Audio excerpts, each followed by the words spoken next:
Hey guys, so today we just got a load of new info on Engage because the preview copies were given out not so long ago, and these reviewers have just been able to put out their preview videos where they discuss the game. Generally, the feedback I've seen from these videos is very good. I haven't watched every single one, but I've spent the last 45 minutes to an hour just going through and watching all of them and looking at the gameplay. I'm going to quickly discuss some important things that are new rather than showing, all the cutscenes and battle bits that there are, because there's so many and it would be pointless me just, regurgitating what you could see on other people's videos. The majority of the clips in this video are taken from the N1UP or N1UP YouTube channel.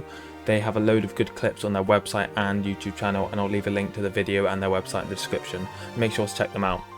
So the first little thing I want to talk about is this new character called Jean. They are going to be most likely the village type character, like a Cyril or Donald or Mozu, etc, etc. And we can see them here in the unit list as well as talking to Saline. So they are a fully fledged character and we hadn't seen them at all before. So they will be an optional recruit, I'm imagining, and you'll be able to get them very early because we see them in the Firenze section of the game. We've also now seen the face of a character we've been told of before, which is Eve, the Queen of Firenze.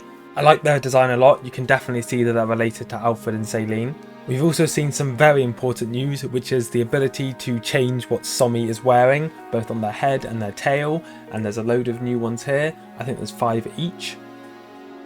It's also important to note that you can of course see when a character is on low HP just by looking at their facial expression. This has been done in Fire Emblem many times, but it's always nice to see that it's still here, and they look really good in the 3D models with it. And my poor baby Inaka being hurt. On to class changing now. It tells us that proficiency is required to change a unit to a different class, and that all units will start with innate proficiencies, and units have the strongest potential in those areas. And it also says that units can acquire new proficiencies by using emblem rings. And we did have that info before, that you could acquire new proficiencies through the emblems. Here we can see Alfred changing into the Avenir class. We can also see a list of many different classes, and on Saline's class selection we can basically see every class in the game. So as we suspected, you can really change into any class with any character. We are going to be somewhat limited by the proficiency system, and hopefully characters will stay much stronger in their original classes or the ones they're proficient with, because otherwise we don't want too much of a free fall, so there's a bit of gameplay restriction, but we'll have to see.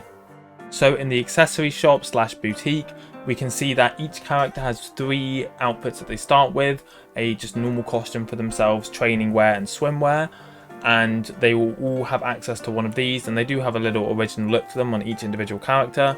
We also see female alear with some shades there, which looks pretty great, and yeah, not much new there, just there it is. The Smithy does have some new information. We learned that you can actually exchange refining materials for others, so you can trade silver for steel or steel for iron, and I think it looks like it's a 1 to 3, so you have to pay 3 of something for 1 of another or something like that. And as we previously knew, it tells us that each emblem ring can only be applied to 1 weapon at a time, and here's a little screen showing that. There's Marth, Celica, Sigurd and Micaiah's rings available at this point. You can see the different stat changes to your weapon that each ring gives. There's a record tool, so that will just contain information about your game, and it also says that you'll be able to change your character profile card, so that's for online stuff.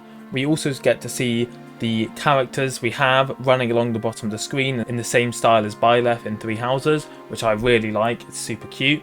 We also see some information about augmenting engaged weapons. So what happens is you have a certain amount of capacity which can be increased by leveling up the weapon in some way using materials, or by increasing your bonds level with a character. There can only be a certain amount on each, and it looks like we can have might, hit, avo, etc, etc. All the stats can be changed, and weapon effectiveness can also be augmented. So you may be able to give any weapon armor slaying, for example, which would be really interesting. I wonder how balanced that will be. That's all I'll discuss in this video. If you want to go and see all the new information and gameplay, I'd recommend checking out some of the trailers that have been released. If you just search up Engage Preview on YouTube, I'm sure you'll find some. There's just too much for me to go over realistically, and I'd just be nicking other people's content. So I hope you enjoy looking at all of that new news. I will be posting significant things. Maybe I'll make another video tomorrow and I'll do some community posts on different screenshots, but I can't go over all of it, of course. Hope you have a lovely rest of your day, and I'll see you guys soon. Ciao.